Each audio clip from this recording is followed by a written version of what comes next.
Fala, jovens, tranquilo? Professor Caio Nogueira na área. Eu tenho feito uma série de vídeos falando sobre o metabolismo de carboidrato, né?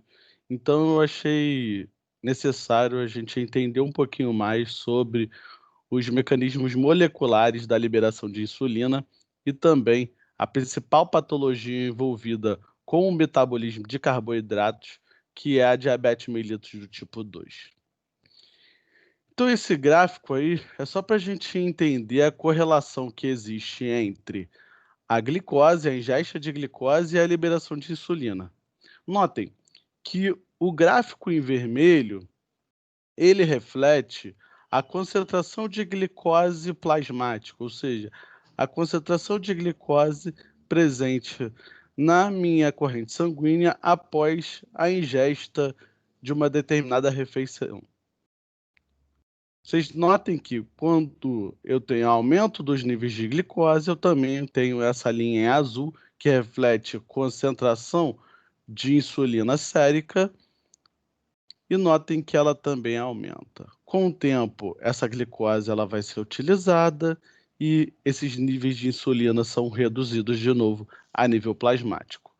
Depois eu faço uma ingesta novamente de um alimento rico em glicose e a gente tem um pico novamente de insulina. Então, me parece que toda vez que eu faço ingesta de glicose, eu tenho liberação de insulina. Portanto, a gente precisa entender os mecanismos moleculares correlacionados a essa. Então, depois que eu faço ingesta de um alimento rico em carboidrato, esse carboidrato ele vai ser absorvido a nível intestinal e cair na corrente sanguínea. Vários órgãos podem utilizar essa glicose, por exemplo, o fígado, porém, nós vamos dar destaque ao pâncreas. O pâncreas ele tem na sua membrana plasmática receptores de glicose chamados de receptores do tipo GLUT. Os receptores GLUT, eles têm isoformas diferentes, né, que variam desde o 1 até o GLUT12, onde o receptor do GLUT2 ele está expresso em vários tipos de membranas de órgãos do nosso corpo, né?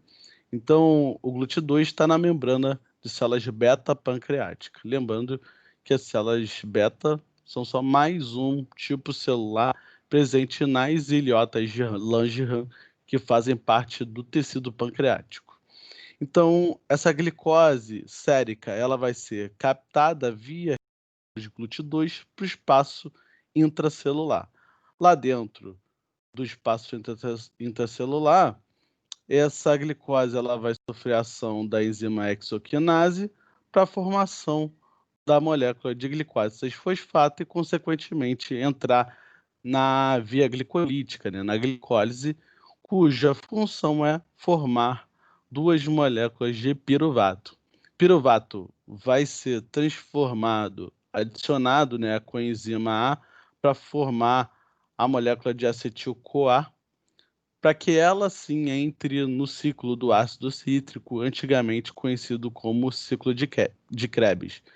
Essa molécula ela vai ser oxidada dentro desse ciclo, na verdade, para a formação de intermediários, como, por exemplo, o NADPH, o FADPH, que vão ser utilizados na mitocôndria para fazer fosforilação oxidativa e, consequentemente, produção de moléculas de ATP. Então, depois que a glicose entrou e ela passou por todos esses processos, a gente vai ter altas concentrações de ATP intracelular. Esse ATP ele vai se ligar a receptores ionotrópicos presentes na membrana das células beta-pancreáticas, como os receptores de potássio, inibindo esse receptor.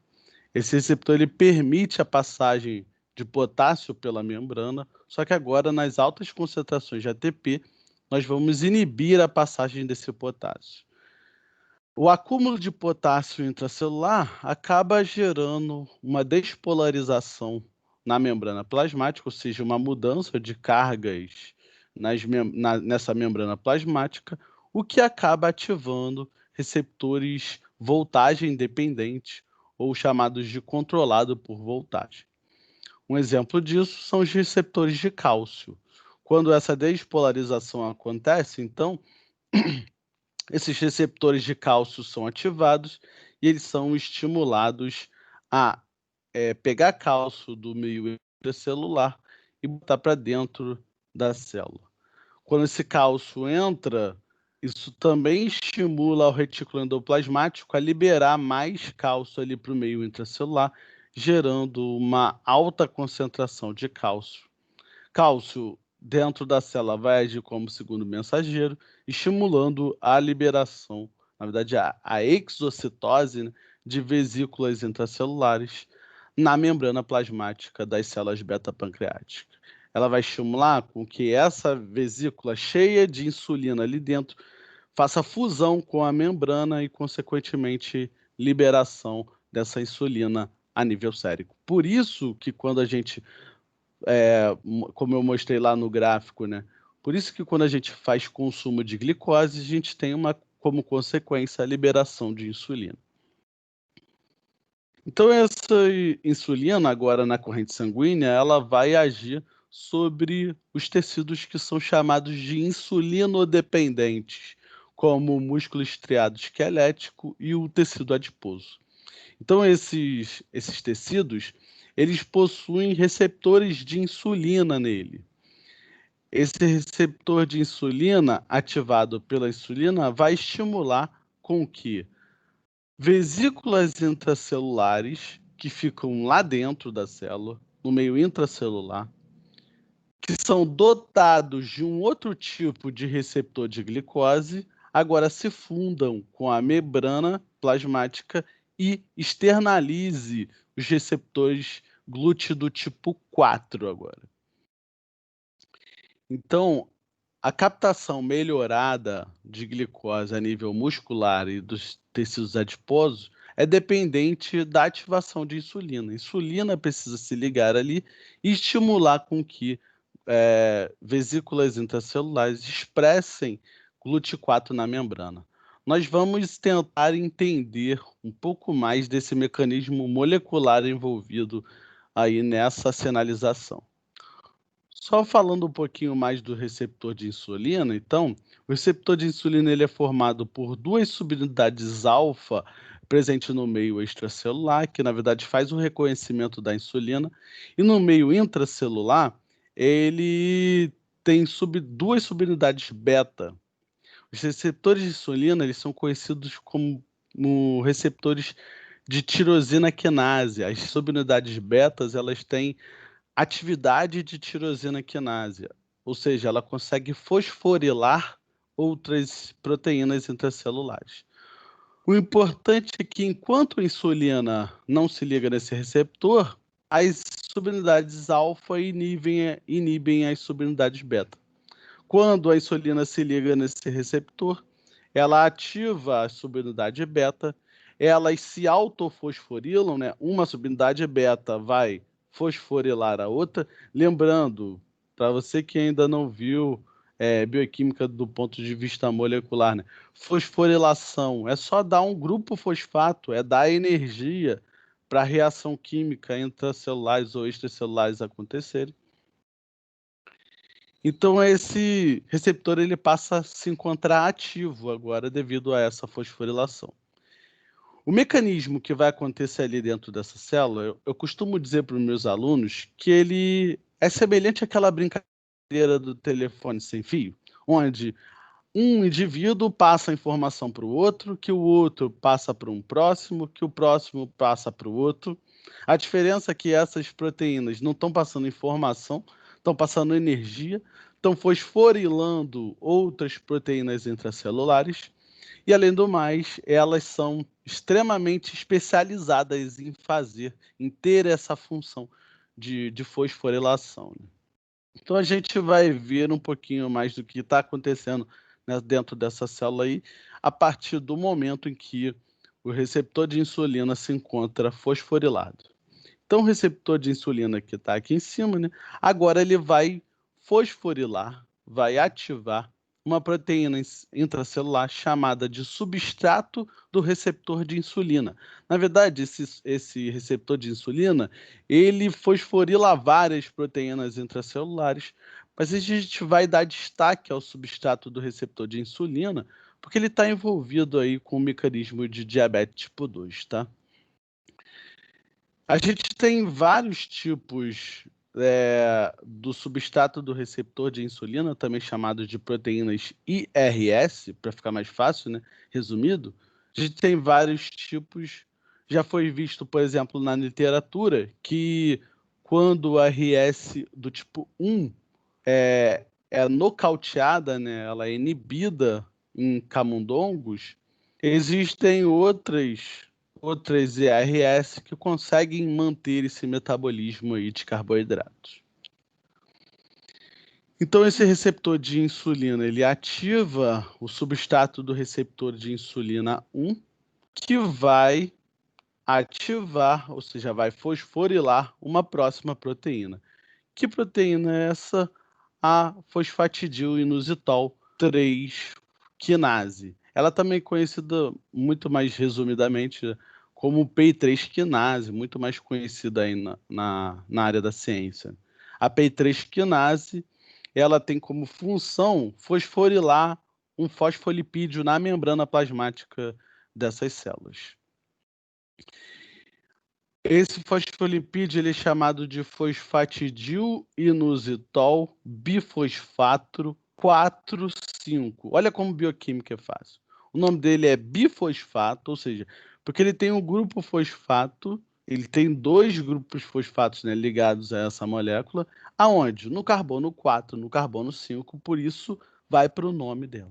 Só que agora ele vai ganhar um outro grupo fosfato. E aí ele não pode ser mais bifosfato, ele vai ser trifosfato. Aonde? No carbono 3. E aí, por isso, ele passa a ser chamado de, esse fosfolipídio, né?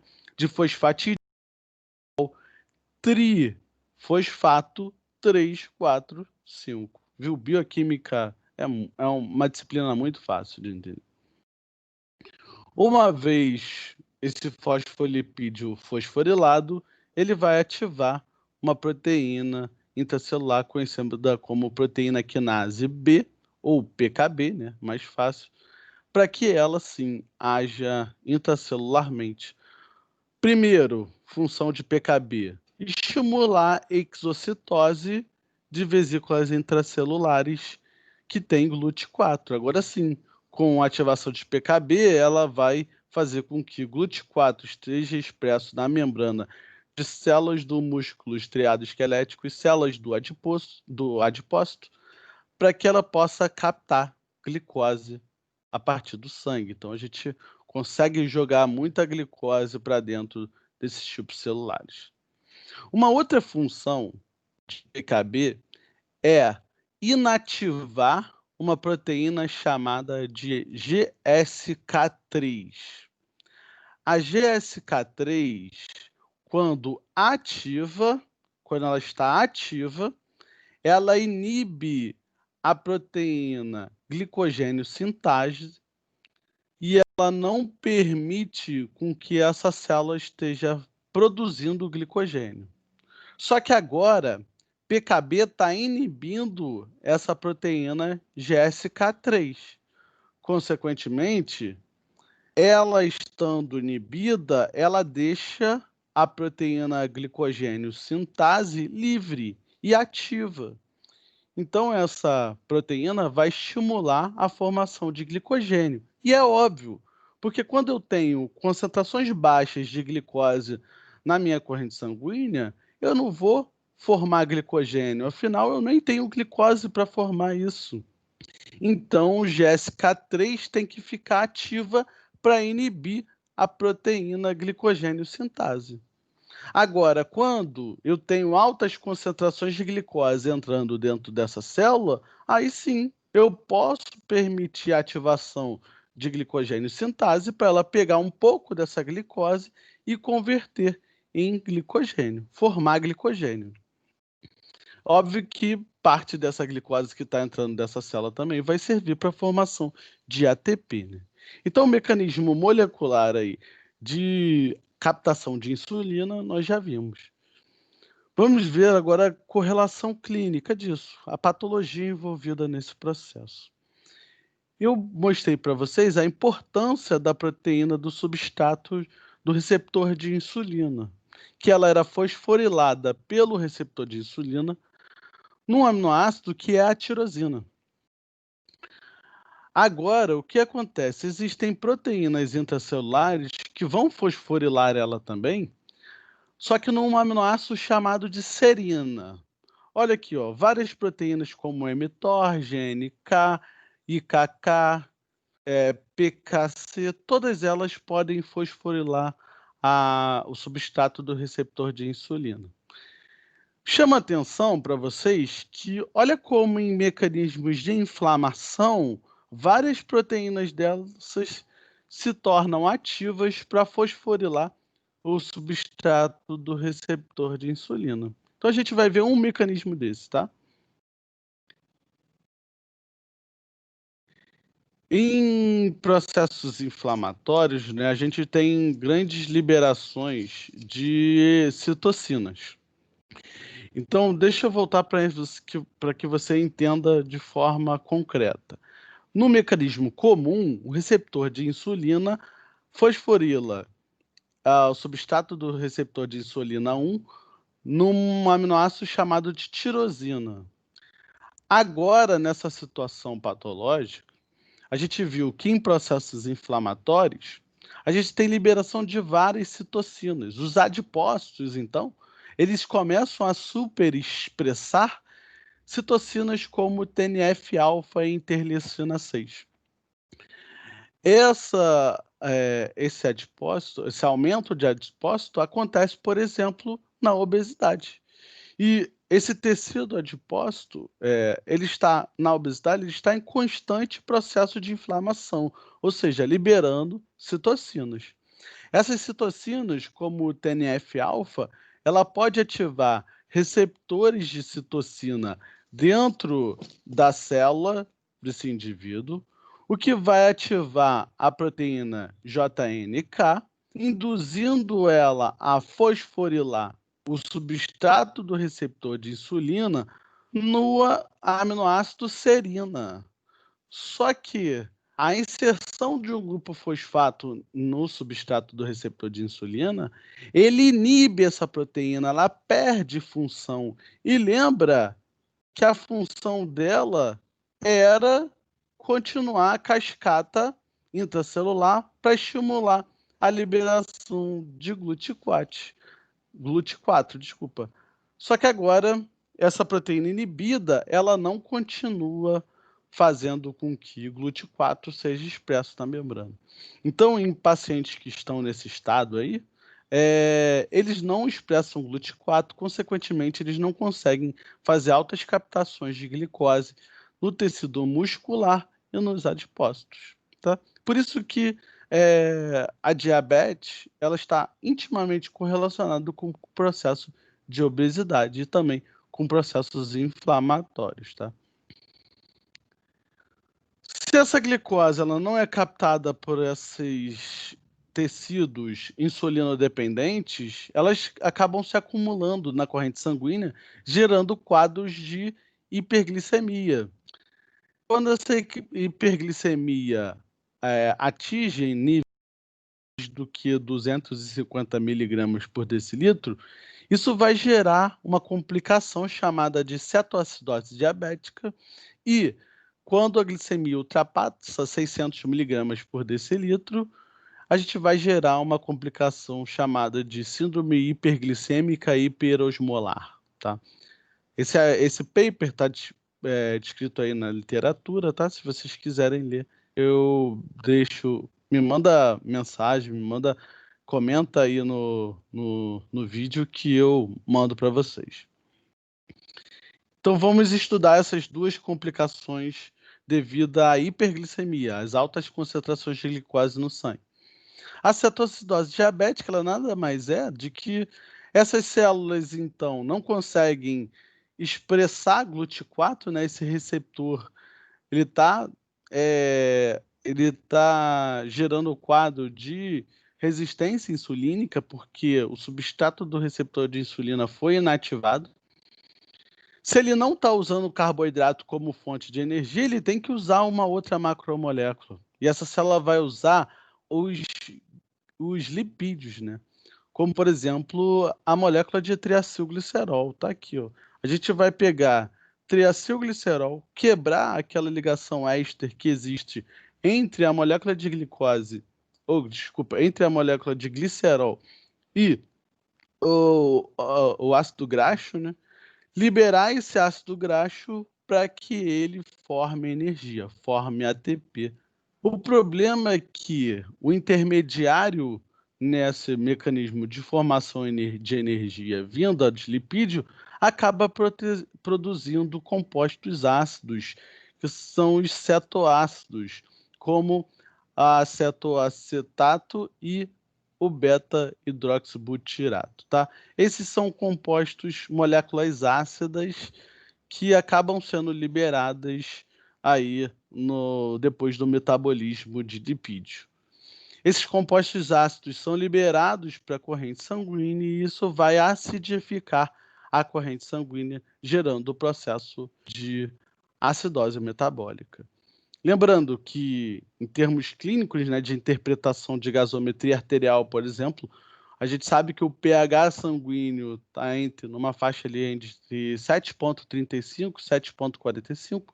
Quando esses compostos ácidos são jogados na corrente sanguínea, a gente tem uma tendência a esse pH cair a níveis inferiores a 7,35, caracterizando o processo de cetoacidose diabética. E a outra complicação era a síndrome hiperglicêmica hiperosmolar. Botei uma definição de osmolaridade para vocês lembrarem aí, tá? Refere-se ao número de partículas osmoticamente ativas de soluto presente em quilograma do solvente. Só que nós estamos falando do que o solvente, né, presente no sangue. O solvente ali é a água, né, que passa. E quais são as moléculas osmoticamente ativas no sangue? Está aqui na fórmula. Sódio faz parte do cálculo de osmolaridade, ureia faz parte do cálculo de osmolaridade, mas também glicose. Se eu tenho uma corrente sanguínea rica em glicose, isso vai alterar a osmolaridade, né? Vai deixar essa osmolaridade desse paciente muito alta, gerando o quadro de hiperosmolaridade. Isso gera algumas complicações. A gente pode observar isso em sinais de complicação da diabetes mellitus, que são esses três principais sinais aí. Primeiro, a polipenia profunda, conhecida como respiração de Kussmann, que é uma respiração profunda, porém lenta, né? Isso é o organismo tentando eliminar um pouquinho de CO2 para tentar equilibrar esse nível de pH sanguíneo. Ele também vai gerar esse pH sanguíneo alterado, né, devido à cetoacidose diabética. Ele também vai ter o quadro de poliúria. Esse indivíduo vai querer urinar muito, né? Exatamente porque, como esse meio aqui está hiperosmótico, a gente tira um pouco de água de dentro das células do sangue e até mesmo do tecido em volta para tentar balancear a concentração de glicose que está ali nessa corrente sanguínea e esse paciente acaba urinando muitas vezes. E ele também vai ter um quadro chamado de polidispisia, que é uma sensação de sede constante. O paciente quer fazer ingesta de líquidos o tempo todo para tentar, na verdade, controlar a concentração de hiperosmolaridade causada pelo aumento de glicose a nível cérebro. Meu povo, era isso que eu tinha para mostrar para vocês. Qualquer dúvida, vocês podem me mandar mensagem aí diretamente no Instagram mesmo, pode deixar aí nos comentários que eu respondo vocês, tá bom? Espero que vocês tenham aprendido algo e até a próxima aula. Até.